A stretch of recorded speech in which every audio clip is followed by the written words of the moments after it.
Hello students, welcome to physics 7 classes. मैं अखिलेश आनंद आज आप लोगों को कैपेसिटर के सेकेंड लास्ट एपिसोड में हम लोग जो डिस्कस करने जा रहे हैं उसका नाम जो है वो यहाँ पर लिखे हुए हैं। Force acting on the dielectric slab when it is placed near the mouth of the parallel plate capacitor, यानी पैरेलल प्लेट कैपेसिटर के माउथ के नज़दीक अगर किसी डाइलेक्ट्रिक स्लैब को रखेंगे तो उस पर कितना फोर्स लगेगा और किधर लगेगा, ठीक है ना।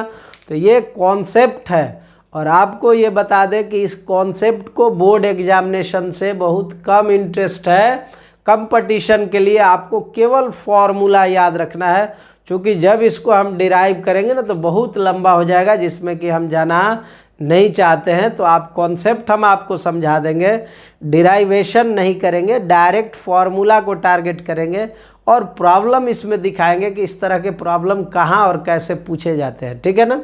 तो आइए हम लोग इसको स्टार्ट करते हैं। इसके बाद कैपेसिटर में एक टेक्निक, एक टॉपिक और है जिसको हम लोग वन डे ग्राफ जनरेटर कहते हैं। वो स्पेशली बोर्ड एग्जामिनेशन के लिए है, ठीक है ना, और ये स्पेशली कंपटीशन के लिए है। बट अब ये बात हो गया कि पूछेगा कि नहीं पूछेगा, इस पर तो हम लोग 100% गारंटी नहीं दे सकते, लेकिन कंपटीशन के लिए मोस्ट वांटेड है, ठीक है ना।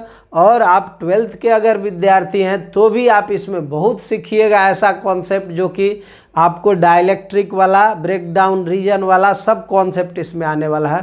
तो आप 12th के हो या कंपटीशन के हो, जुड़े रहिए, बहुत बेनिफिट होने वाला है। एक बहुत बढ़िया कॉन्सेप्ट डिस्कस करने वाले हैं।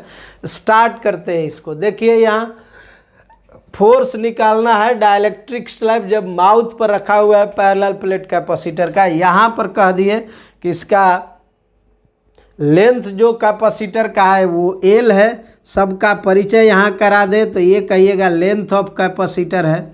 लेंथ ऑफ क्या? Capacitor. Length of plates of capacitor कहिए। लेंथ ऑफ प्लेट्स ऑफ क्या? कैपेसिटर। इसका एरिया ले लेते हैं। ए कह दिए area of plate of capacitor. Area of plate of क्या? कैपेसिटर। तो प्लेट्स ऑफ कैपेसिटर का एरिया है ये। अब इसके बाद आगे बढ़ते हैं। देखिए तो हम कह दिए कि कैपेसिटर कितना अंदर है। तो यहाँ पर जो सिचुएशन दिखा है इसमें हम कह देते हैं कि कैपेसिटर जो है डाइलेक्ट्रिक कितना अंदर है, तो कहिएगा डाइलेक्ट्रिक एक्स अंदर गया है ना। अब ये एल डिस्टेंस था, इधर से एक्स रिकवर कर लिया, तो डेफिनेटली ये डिस्टेंस की कोई बात करे तो नो डाउट इसको एल माइनस एक्स कहने में कोई दिक्कत नहीं होगा। अब आप ध्यान दीजिए, मतलब इतना जो कैपेसिटर अंदर आया है, अब इसके सीन को समझना है, ठीक है ना। एक्स को आप यहाँ से अगर चाहें तो ये भी कह सकते हैं कि ये डाइलेक्ट्रिक का जो लेंथ है इनसाइड द कैपेसिटर, एक्स को कह दीजिए length of dielectric inside the length of dielectric inside the capacitor, inside the capacitor. अब ये समझ गए कि इतना कुछ दिया हुआ है। अब इसी टर्म में आपको सॉल्यूशन फाइंड आउट करना है, लेकिन पहले ये समझना होगा कि भाई ये अंदर जाता है, तो अब ये अंदर ले जाके छोड़ दिए तो ये अंदर की तरफ आएगा कि बाहर की तरफ, ये कॉन्सेप्ट जानने वाला है। और हम गारंटी देते हैं, पहले तो ये एनसीईआरटी में नहीं दिया है, स्टैंडर्ड बुक देखिएगा, जो भी एससी वर्मा या फिर आप डीसी पांडे या इरोडोप का किताब देखिए, अरिहंत का किताब देखिए, सब किताब में दिए हुए। अभी इसमें ये जानना आवश्यक हो जाता है कि ये अंदर जाएगा कि बाहर, यहाँ छोड़ने पर होगा क्या। तो थोड़ा सा आप कॉन्सेप्ट को हम लोग थोड़ा डेप्थ में ले जाना चाह रहे हैं, और उतना भी डेप्थ में नहीं जाएगा कि आपको समझ में नहीं है। आप केवल जुड़िए इससे। जैसे अभी देखिए, आप जो यहाँ पॉजिटिव और निगेटिव डाले हैं तो नो डाउट अंदर में एक इलेक्ट्रिक फील्ड क्रिएट हो जाएगा, और जो कि पॉजिटिव से ओरिजिनेट होगा और निगेटिव पर क्या होगा? टर्मिनेट होगा। अब ये जो इलेक्ट्रिक फील्ड हुआ, उसी इलेक्ट्रिक फील्ड में ये बेचारा डाइलेक्ट्रिक जाके अपना काम कर रहा है। मतलब ये न समझिए कि यहाँ से यहाँ तक इलेक्ट्रिक फील्ड है, तो ये पूरे इलेक्ट्रिक फील्ड के अंदर है ना, इतना लेंथ डाइलेक्ट्रिक आ चुका है already.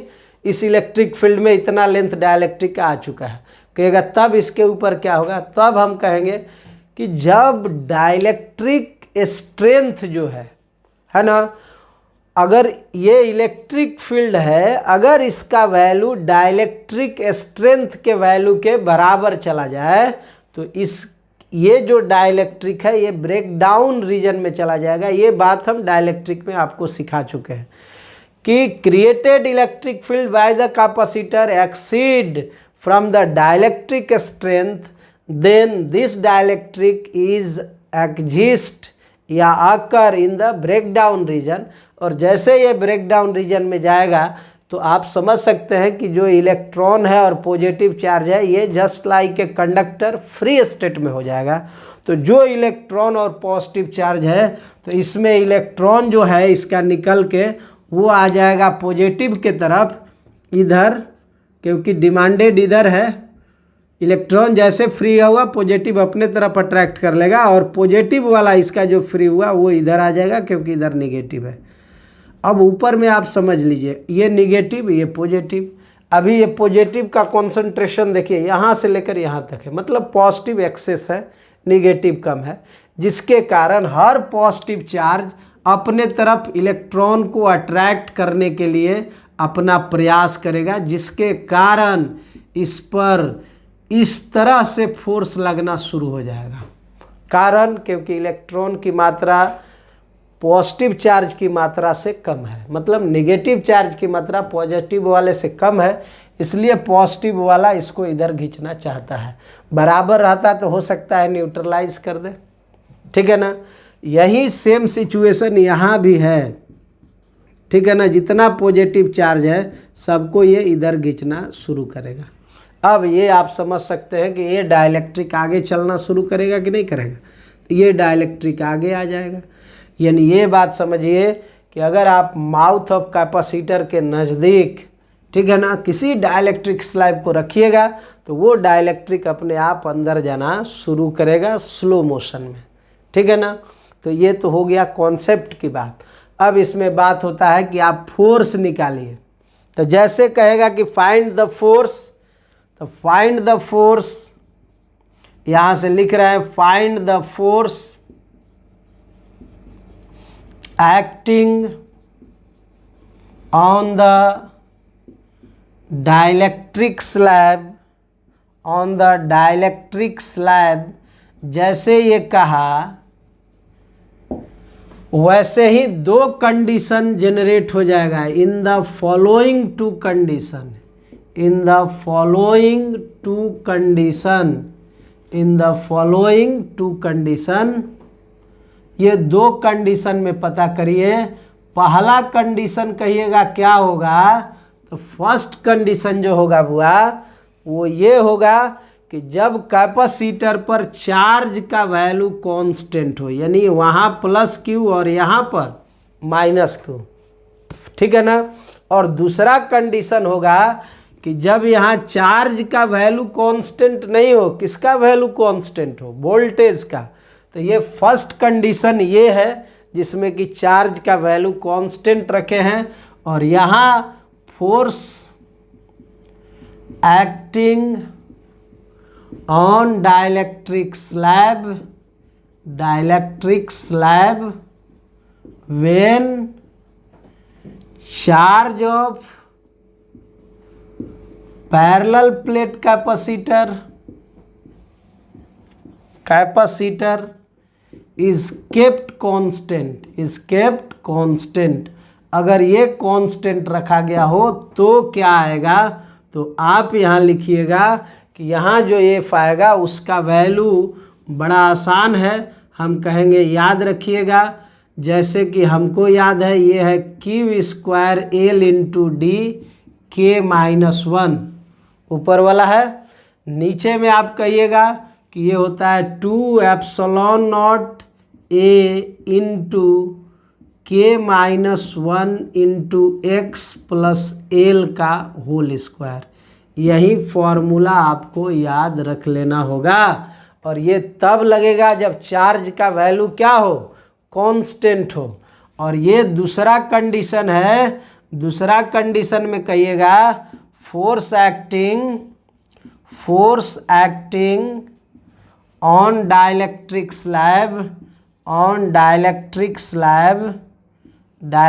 Slab when voltage of capacitor, voltage of parallel plate capacitor is kept constant। यहाँ क्या रखा गया, वोल्टेज। तो अब वोल्टेज रखेंगे बाबू, तो यहाँ एफ का वैल्यू जो आता है वो बड़ा इंटरेस्टिंग है, हाफ एप्सिलॉन नॉट ए, ठीक है ना, हाफ एप्सिलॉन नॉट ए के half epsilon not a by L into D. L क्या है, लेंथ है, और डी शायद आप नहीं दिखाए हुए हैं, डी इसके बीच का सेपरेशन है। क्या है, सेपरेशन।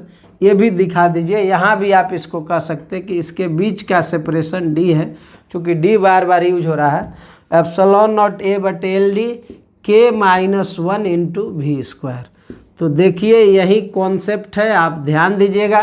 कभी कभी भी को ई भी लिख देता है, तो ई लिखे या भी लिखे कोई फ़र्क नहीं पड़ता है, जो लिखेगा यहाँ रख देंगे, ठीक है ना। तो ये दो केस आप याद रखेंगे और इसी से आपका प्रॉब्लम बनेगा। देखिए दोस्त, ज़्यादा हम कुछ नहीं कहेंगे, आप कहेंगे ये फार्मूला याद रखिए और ये फार्मूला याद रखिए, इसी से आपको काम है, चाहे आप इंटर के विद्यार्थी हों या कंपटीशन के विद्यार्थी हों, ठीक है ना। ये स्पेशली हम कहेंगे कि ये वाला फार्मूला ज़्यादा यूज होता है। तो चार्ज कांस्टेंट रहे तो ये कॉन्सेप्ट, वोल्टेज कांस्टेंट रहे तो ये कॉन्सेप्ट, ठीक है। अब कहीं कोई दिक्कत नहीं है। अब हम लोग देखेंगे कि प्रॉब्लम इस पर आधारित क्या है और कैसे बनेगा। तो एक प्रॉब्लम देखते हैं, उसके बाद लेक्चर वीडियो को समाप्त करते हैं, ठीक है ना। देखिए ये फॉर्मूला का डिराइवेशन भी है, ऐसा नहीं है कि ये विदाउट डिराइवेशन है, लेकिन बेनिफिट नहीं है, इसलिए हम उसको डिराइव नहीं कर पा रहे हैं। और अगर आपको बेनिफिट रहता तो ज़रूर इस लेक्चर वीडियो में इसको डिराइव कर देते। तो इसको आप माइंड नहीं करेंगे, डिराइवेशन की आवश्यकता नहीं है, केवल आप माइंड में ये फार्मूला भर लें और प्रॉब्लम एक देख लें कैसे बनाते हैं। तो आइए प्रॉब्लम को हम लोग देख लेते हैं।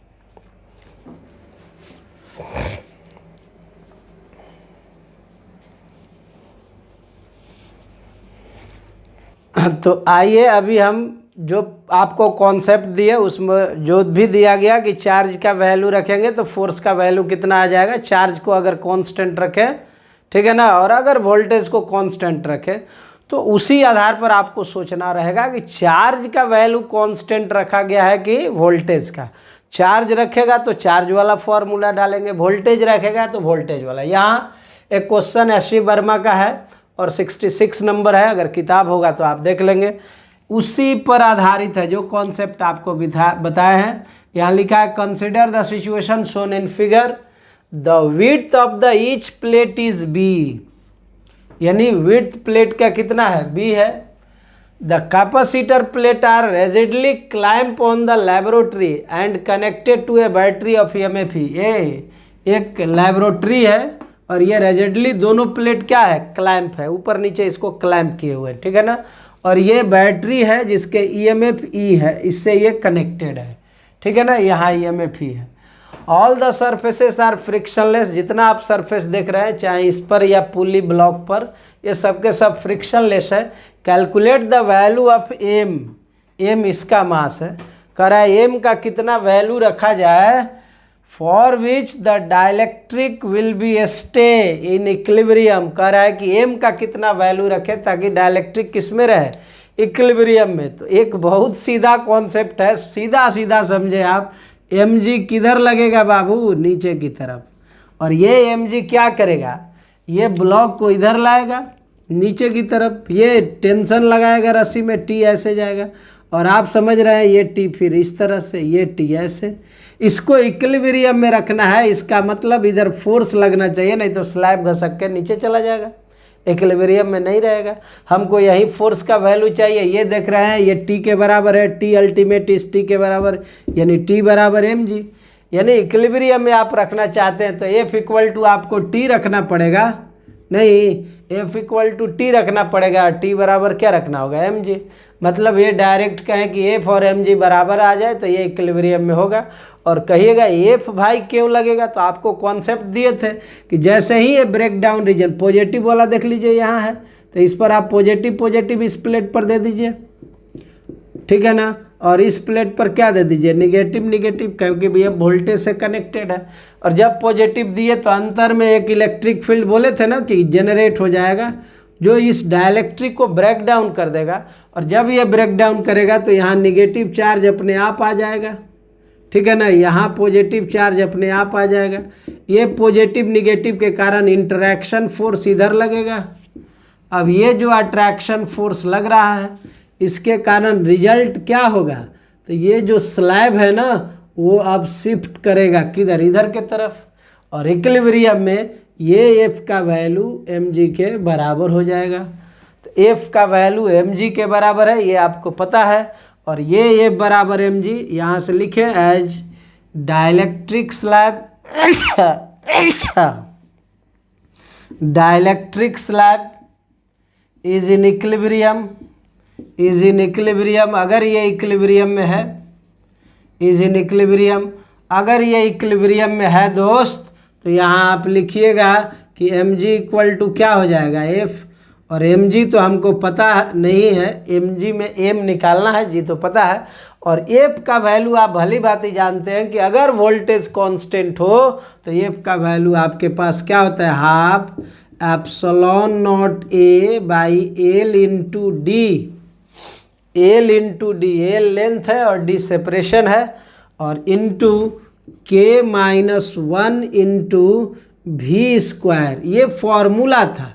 अब हम ये फॉर्मूला को थोड़ा डाटा के अकॉर्डिंग सेट कर दे तो क्या आ जाएगा दोस्त, mg तो सही है, हाफ एप्सिलॉन नॉट भी सही है, a बदल जाएगा, ये एरिया है तो एल गुने बी हो जाएगा, ठीक है ना, लेंथ इंटू ब्रेड्थ, और नीचे में एल इंटू डी ही रहेगा। यहाँ के माइनस 1 इंटू वी के बदले क्या हो जाएगा ई स्क्वायर। तो जो आपको आंसर दिखा वो हमको m चाहिए, तो m का वैल्यू क्या दिखेगा, देखिए एल और एल कैंसिल हो गया ना ये, तो आपको दिखेगा एप्सिलॉन नॉट बी इंटू के माइनस 1 इंटू ई स्क्वायर ऊपर में, और नीचे में जो आ जाएगा सीधा सीधी 2 इंटू क्या डी। तो ये आपका आंसर हुआ, ठीक है ना। तो इस तरह का प्रॉब्लम अगर आपको दिया रहे, ठीक है ना, तो ये बात को आप ध्यान देंगे। 2dg कहिए बुआ, डी और ये जी जाएगा ना उधर, तो 2dg हुआ। तो अब आप ये ध्यान देंगे कि जब भी इस तरह का प्रॉब्लम आपको बनाने को दे तो आप आराम से बनाएंगे। dg नहीं लिखते हैं हम, g इंटू डी लिख देते हैं, नहीं तो डिफरेंशिएशन जैसा लगने लगता है। तो इस तरह प्रॉब्लम को आराम से आप बना सकते हैं, ठीक है। और एक बात ध्यान जरूर रखिएगा कि ऐसे प्रॉब्लम में फॉर्मूला बड़ा मायने रखता है। अगर डिराइव करते तो ये प्रॉब्लम बहुत बड़ा हो जाता, but you have to remember the formula then direct use, ठीक है ना। तो इस चीज़ को आप समझेंगे, और फार्मूला जहाँ इंपॉर्टेंट होता है वहाँ फार्मूला याद कर ले, और जहाँ कॉन्सेप्ट या डिराइवेशन इंपॉर्टेंट होता है वहाँ डिराइवेशन, ठीक है ना। तो इसी तरह आप बनाते रहें प्रॉब्लम को। हम लोग नेक्स्ट लेक्चर वीडियो में वन डे ग्राफ जनरेटर एक लेक्चर वीडियो बचा हुआ है कैपेसिटर का, उसको लेकर आएंगे। तब तक पढ़ते रहिए, क्वेश्चन बनाते रहिए, खुश रहिए, आबाद रहिए, और चैनल का सब्सक्राइबर, व्यूअर, लाइक, कमेंट, ये सब जो भी कार्यक्रम आपका है ज़रूर वीडियो देखने के बाद ज़रूर करिए, और हो सके तो पहले ही कर दीजिए। सब्सक्राइबर जितना बढ़ा सकते हैं बढ़ाइए। मिलते हैं नेक्स्ट लेक्चर वीडियो में, तब तक goodbye and love you all.